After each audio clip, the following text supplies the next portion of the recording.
as well as you can for this opening game. Now you got 3 hours of fun. I'm getting goosebumps. Look at just thinking about it. Opening day, boy. Anybody nervous? Anybody scared?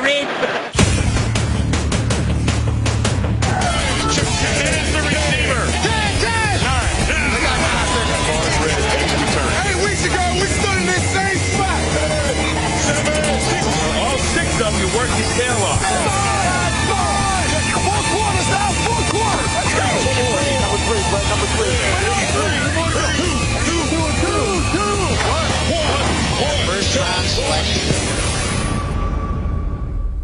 I think opening day is the most underrated day of the football season. I'll tell you, opening day is a special day. It's almost like a playoff game. Opening day to me is the best day of the football season. It's a whole new season. It starts the season, and this is what we do. This is what we're all in it for. Opening days are full of memorable performances, and we're counting down the top 10. Everybody says it's just another game, 1 of 16. It's not. These fans are alive now. This is what they've been waiting for. This is the beginning, baby, of a long journey. Here we go. Let's go play football. The emotion will be over the first time you knock the hell out of somebody. Here we go. Take a big deep breath. And the season is underway. It's the examination.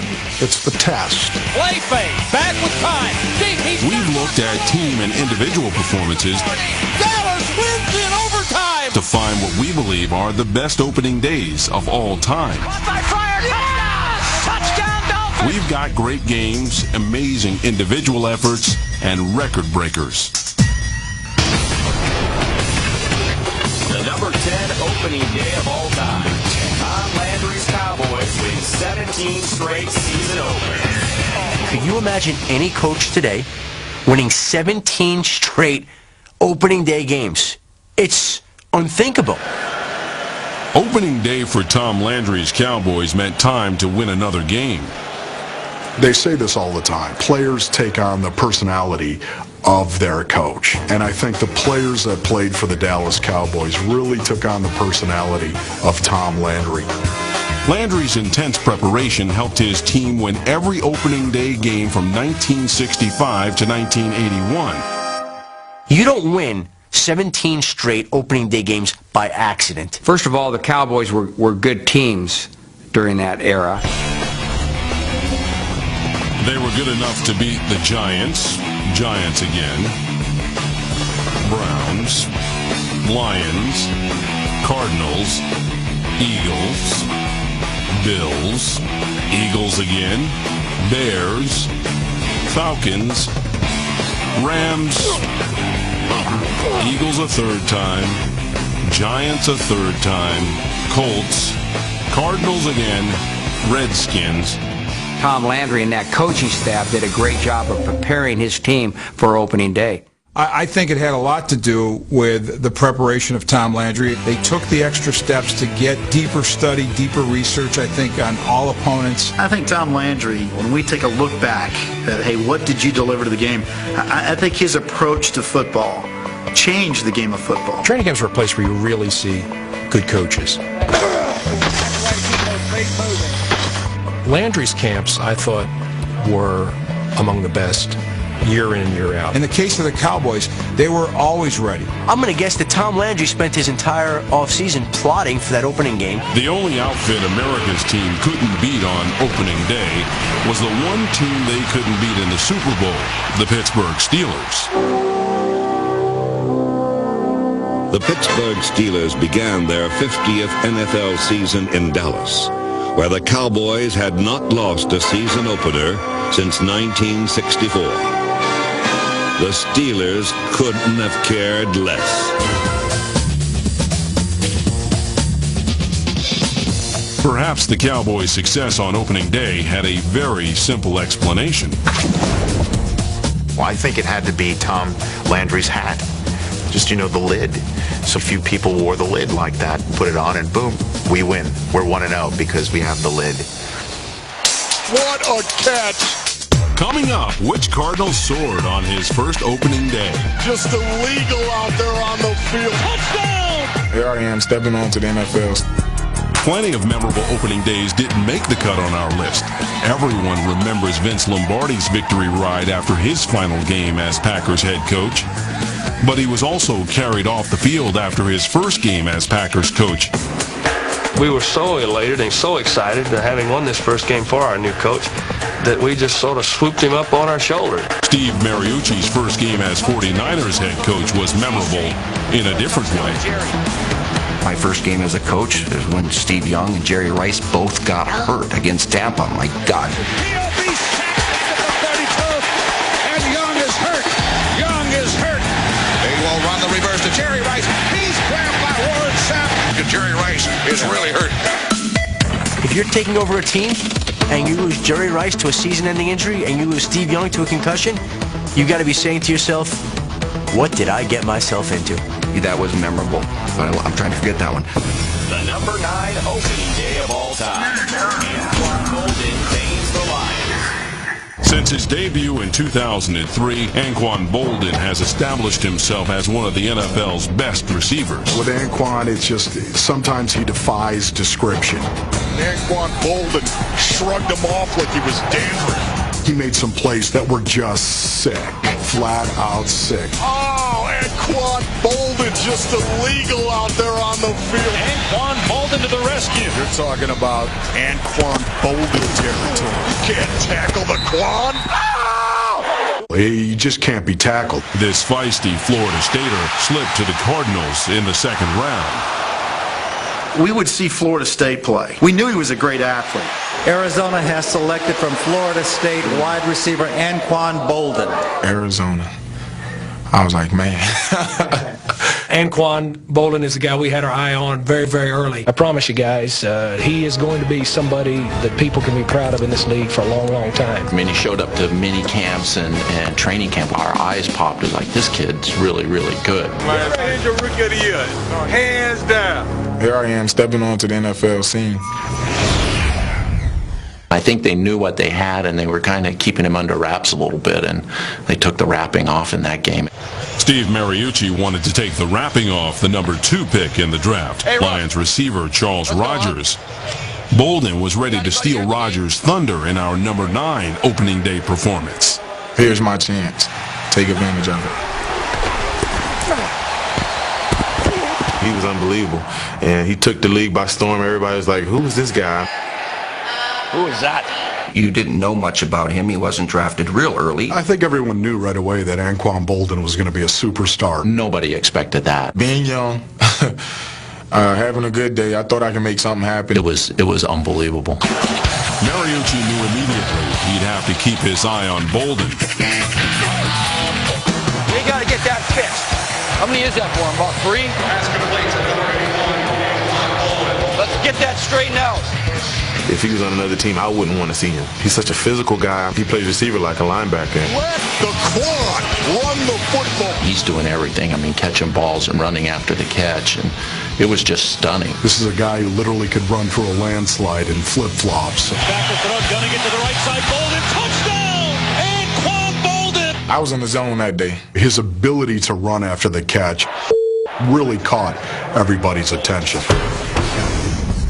Couldn't tackle a guy. He made a name for himself on that day. The yards and the catches kept piling up in our number 9 opening day. The raging bull, Anquan Boldin. They're going to be bruised trying to tackle Anquan Boldin. Ball breaks free in midfield. At the 40, at the 30, at the 20. Boldin cuts it back to the 10, to the 5. Touchdown, Anquan Boldin. How'd that feel, mister? Can't cover the Quan? What in the living was that? I just feel like he can't guard me. Well, I feel like that every week. You knew then that he was going to be a special player. Boldin with a catch at the 45, breaks a tackle in midfield. Boldin with 10 catches for over 200 yards. He shined. He had 217 yards. Actually, I don't know how many catches I had today, so I realized that I broke the record. What a coming out party that was. It wasn't a fluke, because he's been good ever since. The number 8 opening day of all time. The Browns stopped the Eagles in 1950. Ironic as it may seem, Pro Football's World Series takes place the first week of the 1950 season as the Cleveland Browns, champions of the All-American Conference, take on the defending kingpins of the NFL, the Philadelphia Eagles. It was the Browns' first game in the NFL. They had dominated the All-American Football Conference. The Cleveland Browns were known for a revolutionary passing game thanks to their quarterback, Otto Graham. All you have to know about Otto Graham is 10 straight years in the championship game. There's a record that'll never be broken. The Browns merged into the NFL, but the NFL wasn't impressed. The owners, the executives of the NFL looked down on the All-American Conference. They thought the players weren't as good. They thought the coaches weren't as good. They thought it was a minor league product. That really irked Paul Brown. He got his feathers up. As the Browns prepared, head coach Paul Brown put press clippings showing the NFL's scorn in the locker room. He never made a comment about it. Never said a word. Few gave the Browns a chance against the Eagles. 1950, Browns versus Eagles. I was about as excited about that game as I've ever been about a professional football game. The NFL had scheduled them against the defending champions to teach them a lesson. That was no accident. I mean, Bert Bell wanted to put these guys in their place right away. The Browns fought the Eagles in our number 8 opening day.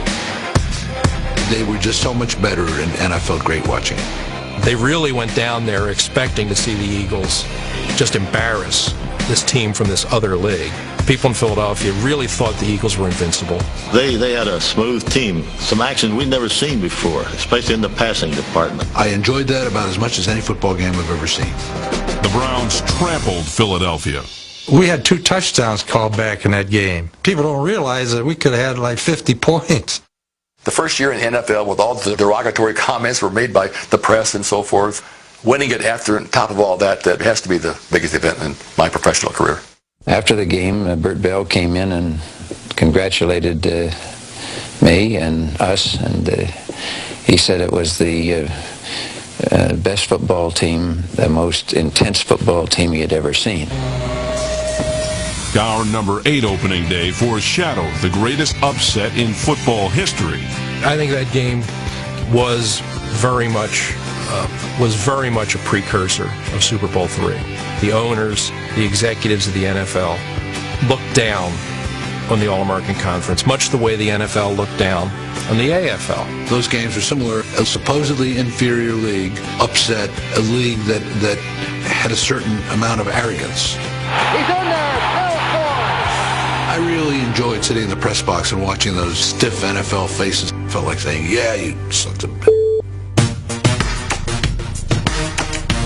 Coming up, who was terrific in his first game in Tennessee? Eventually, you just get tired of running into this guy, this beast. Easy as a key that you don't have to turn. The Dolphins' debut must go down in football history as the most thrilling first play ever made by any new team anywhere. Opening day is full of famous firsts that didn't crack our top 10. The opening kickoff and races 95 yards for a touchdown. The season is only 15 seconds old. The Miami Dolphins scored on the first kickoff return in franchise history. That would have made our list if the expansion Saints hadn't done it the very next year.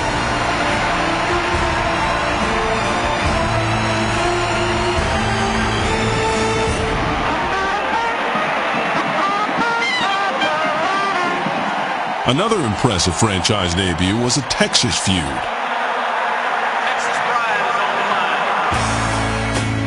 The Texans were the toast of Texas when they beat down the favorite Cowboys. He's back in the end zone. He's in trouble. He's sacked for a safety. Gary Walker brings him down. Kick the ass. There wasn't no upset. Everyone knows Alan Amici's plunge in the greatest game ever played. Unitas gives to Amici, and the horse drives through a huge hole over the right side to bring the world's title to Baltimore. But his opening day debut was one for the ages. As the Colts face the Bears, Baltimore fullback Alan the Horse Amici takes a handoff and breaks through the bewildered Bears. The former Wisconsin All-American makes his initial carry in the Pro League a jackpot play by rolling 79 yards to a touchdown. The number 7 opening day of all time. Eddie George runs for 216 yards. Number 7. In 1997, their first year in Tennessee, the Oilers had yet to be renamed the Titans and hadn't won over the fans. It's like, whoa, I can't believe how many fans are here. Well, they start booing us. It's probably 75, 80% Raider fans.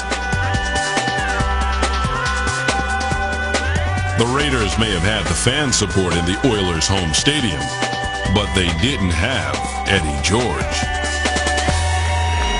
Eddie George is the man now, I'm telling you, and he's determined. Eddie George, as a force, as a player, he was talented. He had credibility. It was about churning for those extra yards. It was about knocking people over.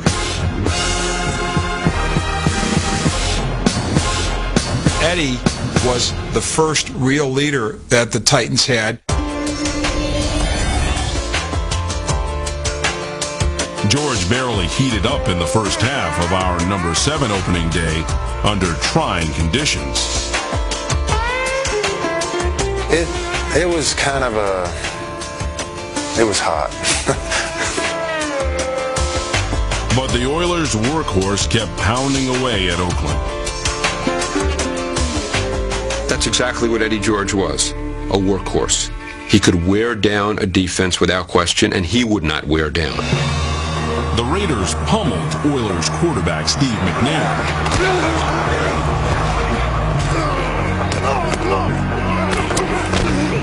Eventually, head coach Jeff Fisher and McNair reached the same conclusion. Just give the ball to Eddie. We knew we were just going to pound them, and Eddie was going to pound them, and that's pretty much what happened. I mean, he just grinded you down. Just an axe, man. Just chopping at the defense, and then eventually the defense was going to break down. Oh, what a day for Eddie George. That's all Eddie George. Eventually, you just get tired of running into this guy, this beast. Oh, what a game for Eddie George. What a day for Eddie George. And it was like 100 and whatever. I remember we're just all sucking when he was hurting, and this guy was made out of a piece of scrap iron. He turns to Steve McNair and he's just, call something else. I'm dying. In our number 7 opening day, George got the call again with the game on the line. To the 20, he breaks away. He's down to the 5. He goes in. Touchdown, Eddie George. George's 2-point conversion gave the Oilers a 21-14 lead. But the Raiders sent the game into overtime. George has time. He fires for the end zone. Caught by Tim Brown for a touchdown. In overtime, George ripped the insides out of the Raiders. Eddie hit him with his shoulder and helmet and his gut, and he blew beads right there on the field. George's 216 yards rushing helped set up a field goal in overtime. Now Greco will shoot a 33-yarder. There's a placement. There's the kick on the way. And it is good, and the Oilers win. The Oilers win. It was a brilliant performance by Eddie George. The number 6 opening day of all time. O.J. Simpson's 250-yard game.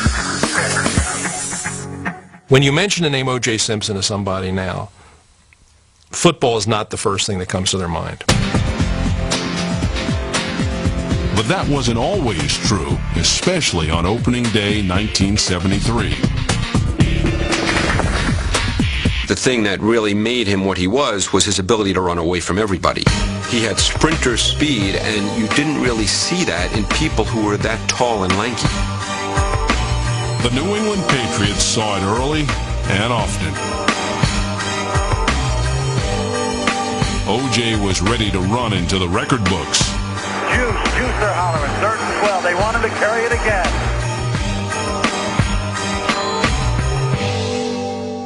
O.J. Simpson was a big, powerful man, and he combined that with incredible vision and great balance. 200 yards for the Juice. He's going to break the record. Watching him play was just incredible. O.J. was the consummate player that you'd pay to see. The Bills' offensive line, the electric company, didn't just turn on the juice. The Patriots were so overwhelmed, Buffalo's other running back, Larry Watkins, had over 100 yards and 2 touchdowns. As our number 6 opening day neared its end, the Bills ran the same play over and over and over until finally O.J. actually lost a yard, giving him an even 250 yards rushing on opening day, the NFL's single-game rushing record at the time.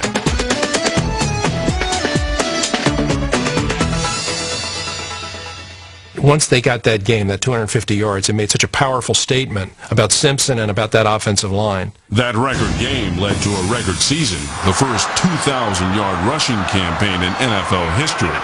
And the juice should break the National Football League rushing record in this next series. Simpson running left. Simpson breaking loose. And there it is. He's all right. I just wonder if the three of us at this moment fully realize what it has been our great privilege to watch O.J. Simpson run for 2,000 yards. Coming up, which Cowboy aired it out against the Redskins? Diving touchdown. Irvin caught it at the 5. Touchdown. And who gave San Francisco a treat? We're counting down the top 10 opening days of all time. Let's recap the countdown so far. Number 10, Tom Landry's Cowboys win 17 straight season openers. Number 9, Anquan Boldin's 217 receiving yards in his first NFL game. Touchdown! Anquan Boldin! Number 8, the Browns beat the defending champion Eagles in their first NFL game. I enjoyed that about as much as any football game I've ever seen. Number 7, Eddie George's 216 rushing yards. To the 25, to the 20, he breaks away, he's down to the 5, he goes in! Touchdown, Eddie George!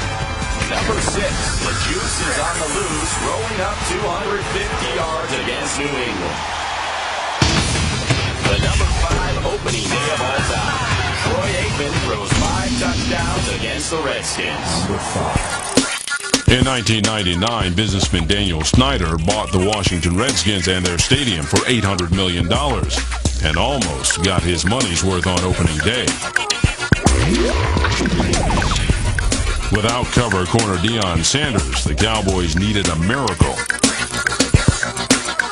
Luckily, they still had the holy trinity of Troy, Michael, and Emmett.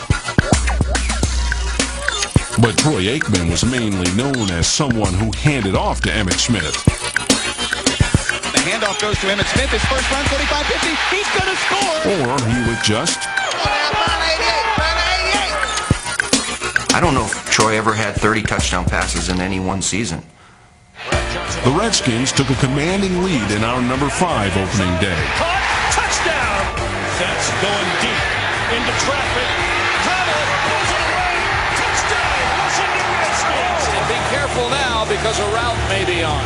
Near side, stiff arm to the 5, to the end zone. Touchdown! Aikman didn't need to put up huge numbers under his former offensive coordinator, Norv Turner, now coach of the Redskins. The way in which we attack defenses, I think, was his strength and his ability to call plays. The Cowboys during the regular season very often would get ahead of teams 21-3 in the second quarter. They could shut down Aikman. He'd end up being, 15 for 21 for 180 yards. Not big numbers by any means.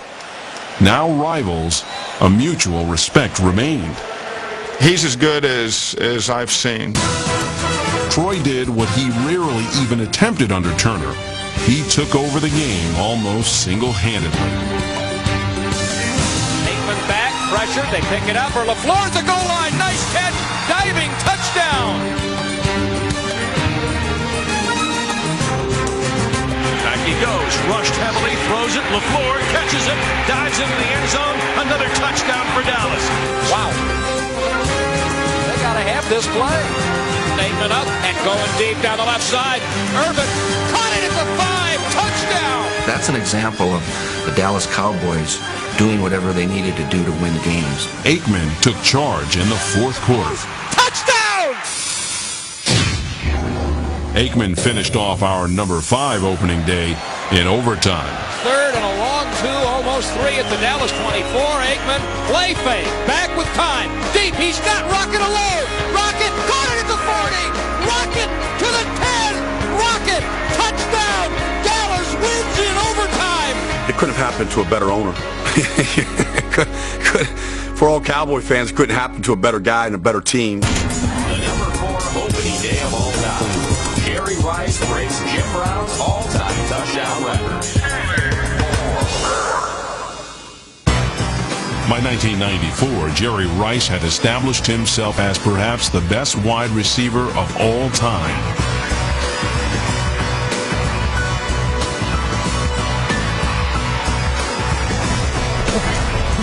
Well, he's certainly the best receiver of all time. He brought a little art form to the position of wide receiver. He entered the season with 124 touchdowns, 2 behind the all-time record holder, Jim Brown. I don't think there would be any argument at all that Jerry Rice is the greatest.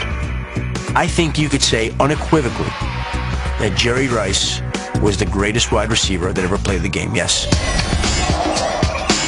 Jerry Rice was only 3 touchdowns away from a record that had stood for decades. It was a Monday night game, and everybody knew that Rice was right on the threshold of breaking Jim Brown's record. The 49ers got the ball to Rice early and often in our number 4 opening day, and it seemed they wanted to get Rice the record under the Monday night lights.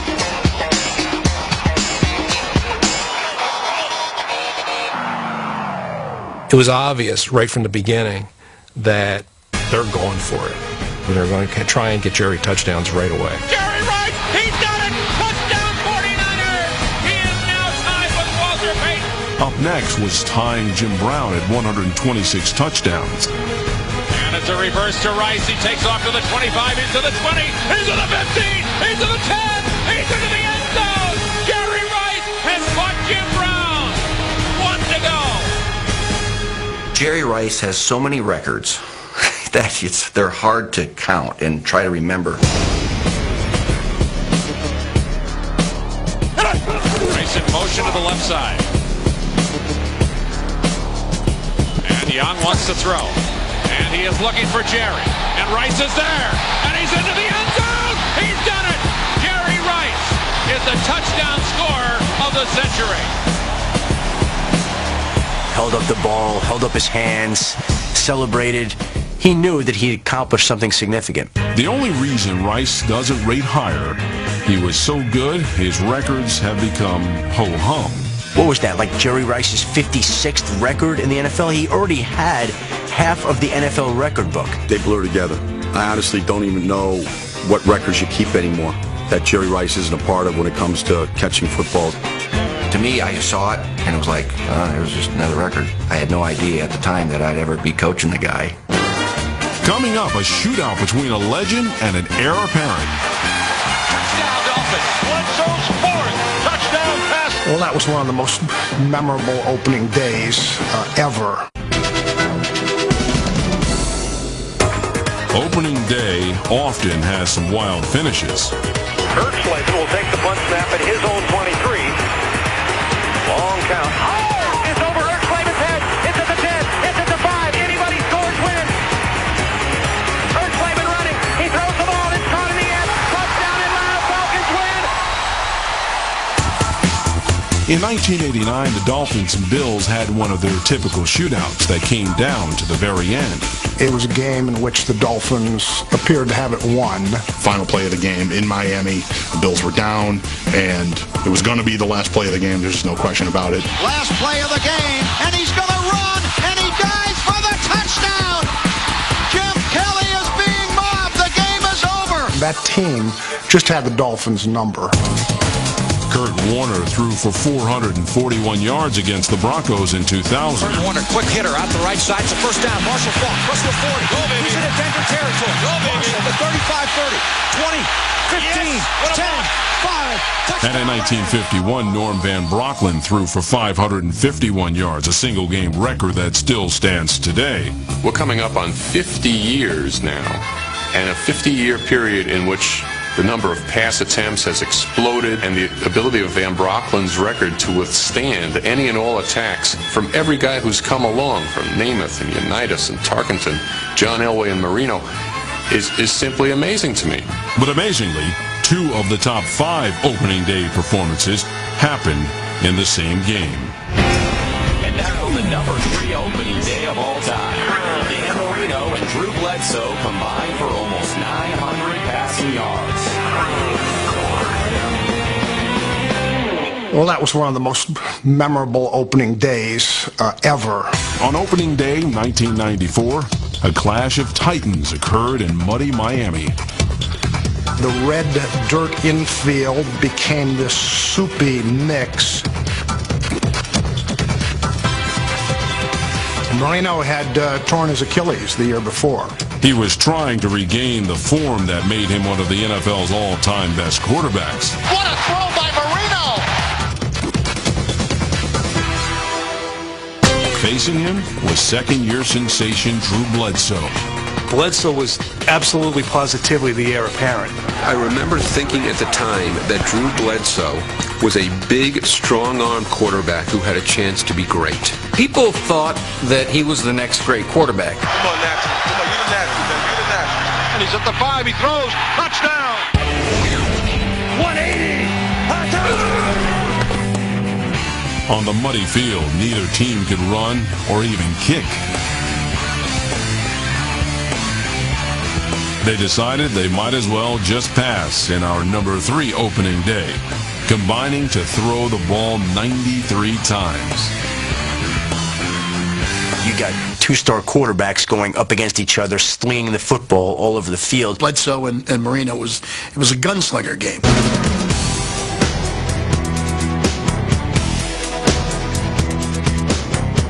Marino slogging in the mud, back to pass. He throws downfield, has a man open. Mark Ingram has it at the 30. He's to the 20. Marino would end up passing for 473 yards and 5 touchdowns, and Bledsoe for 421 yards along with 4 touchdowns. Marino put on one of the all-time performances. He was incandescent. Gigantic play for the Dolphins here. He's looking, has time, throws into the end zone. Keith Jackson has it. Touchdown, Dolphins. Danny Marino is back, baby! Bledsoe, to his credit, was matching Marino blow for blow. Back to throw Bledsoe. Looking. Fires it long and deep right side. Caught. Touchdown. He is gone. Oh, touchdown! Yes! The Patriots regain the lead on Drew Bledsoe's 4th touchdown pass of the afternoon.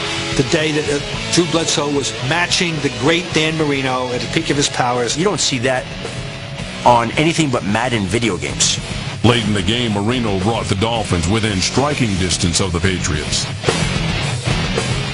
He's got Fryer wide open. Touchdown, Dolphins! Miami! Marino, with the ball in his hands, last possession.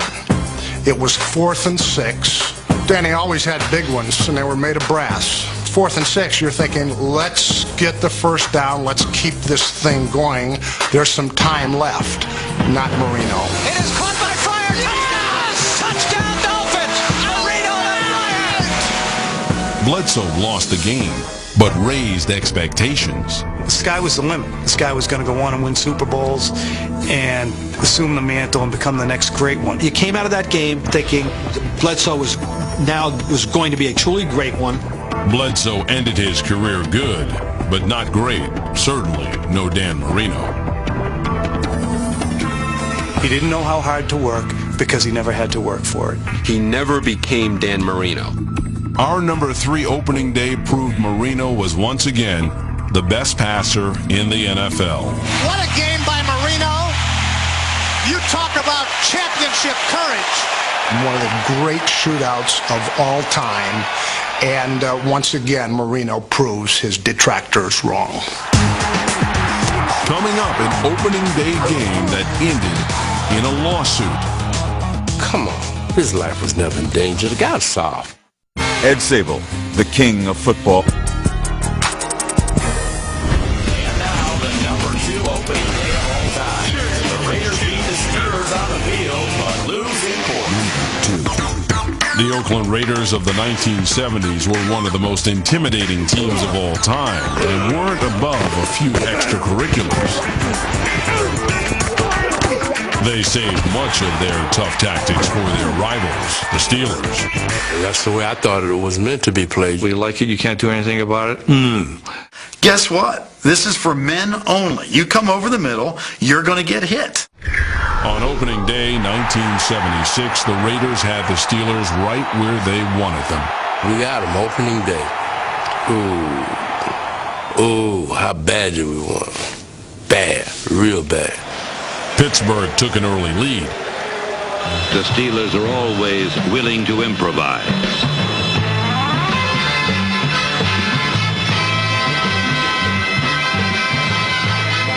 Franco Harris and John Stallworth created a touchdown as Pittsburgh ran up a 2-touchdown lead with less than 6 minutes left to play. Those games were awesome. I love those games. Oakland quarterback Ken Stabler led a ferocious comeback and tied the game at 28 in the final minute. The Raiders won our number 2 opening day with a last-second field goal, but this story was far from over. During the game, George Atkinson hit Lynn Swann with what Pittsburgh coach Chuck Noll deemed a cheap shot. And we beat them opening day. Every time we beat Pittsburgh, they always had excuses, you know.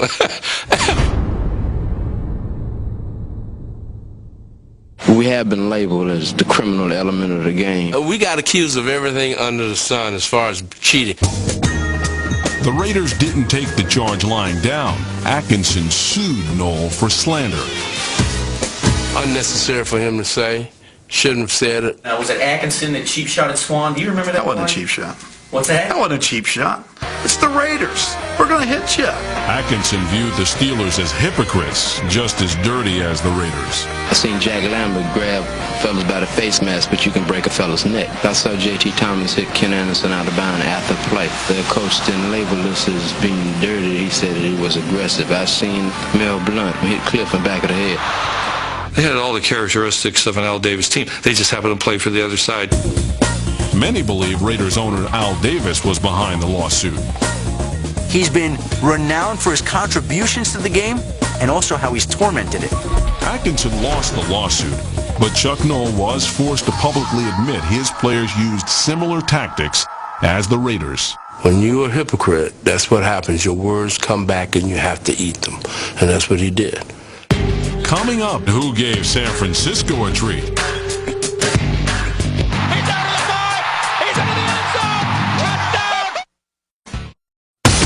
We're counting down the most spectacular opening days in NFL history. Number 10, Landry's Cowboys win 17 straight opening day games. Could you imagine any coach today winning 17 straight opening day games? Number 9, Anquan Boldin tames the Lions with 217 receiving yards. With Anquan, it's just sometimes he defies description. Number 8, the Browns plug the Eagles. They were just so much better, and I felt great watching it. Number 7, Eddie George runs over the Raiders.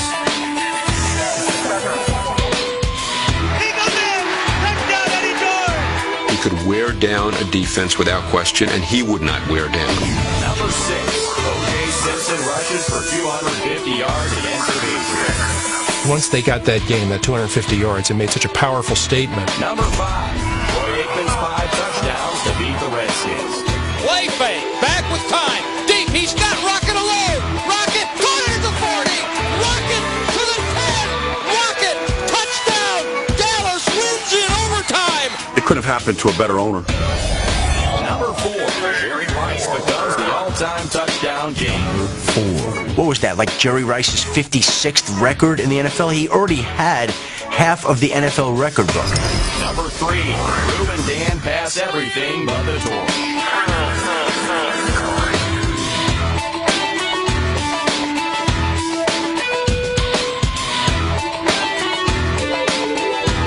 He was incandescent. Number 2, Raider Ranger spills off the field into a courtroom. Hypocrites always eat their word. And now the number 1 opening day of all time, Garrison Hearst crowns the Jets. In 1998, Bill Parcells' Jets faced the 49ers with a new starting quarterback. The Jets that day, I remember they had Glenn Foley at quarterback. Freaking nerves! The 49ers had the future Hall of Famer Steve Young. Pterodactyls in that gut right there. Just relax, man. Everything's under control. Look at those unis, Shug. I'm waiting for Joe Namath to come out of the locker room. The Jets' old-time uniforms were awesome. I like them.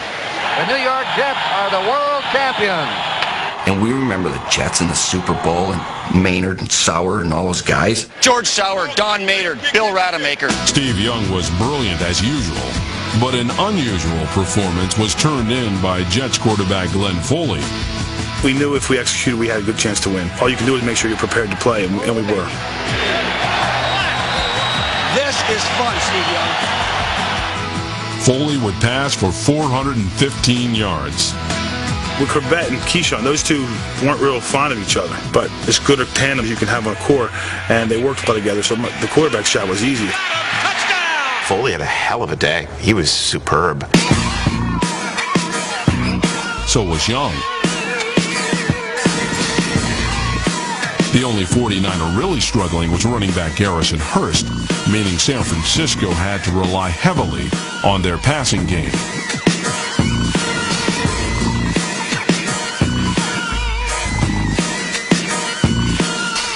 Young, play action, throwing it over the middle, up for grabs, and it is caught. Touchdown to J.J. Stokes. We have a doozy of a game, back and forth. With under a minute left, Foley drove the Jets into field goal range. End up tying the game in the fourth, which we should have won. Good placement, and Hall's kick is good as the clock strikes 0-0. Tie. Look, we're going overtime. In overtime, Foley and the Jets were forced to punt. Punted the ball down to us, and we had to come off our goal line.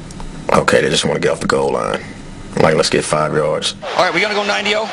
Just make a first down. Give yourself some breathing room. All right, let's go 90-0. 90-0, be good with the ball. I always think of that play as a 3-4 yard quick hitter. So we just called the play 90-0. Come on, G. Come on, G. Wow, here we go. Hand off to Garrison Hurst, and boom.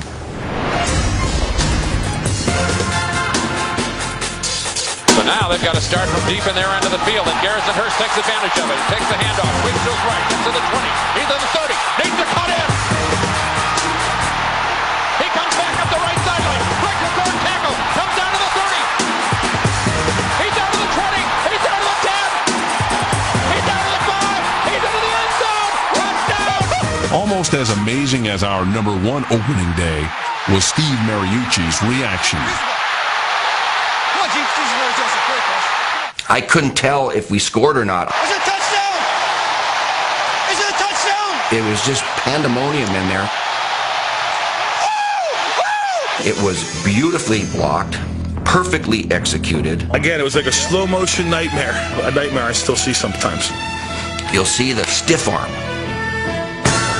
He was good at, boom, hitting your helmet. Stiff arm him, and it's like, okay, let's see if I can get this combo down the field. The NFL's top opening day performance was an all-time game, finished by an all-time run. The immediate thing I remembered about the run was that you don't see many 96-yard runs. You just don't see it. You just don't see runs that long in the national football. It's so stunning to see a game end like that. That is like a walk-off grand slam in baseball. Some have called it the greatest run of all time. I like it. It's an honor. It's definitely an honor, but I don't know if I'll say right now it's the greatest. It was not the greatest run of all time. It's not #1. It was horrible. Nobody quit believing, and we kept doing it. We'll just keep on playing. However long it takes us, we'll find a way to get it done. Good memory. That's how you start a season. You can argue the list, but it's clear that opening day has produced some of the NFL's top performances.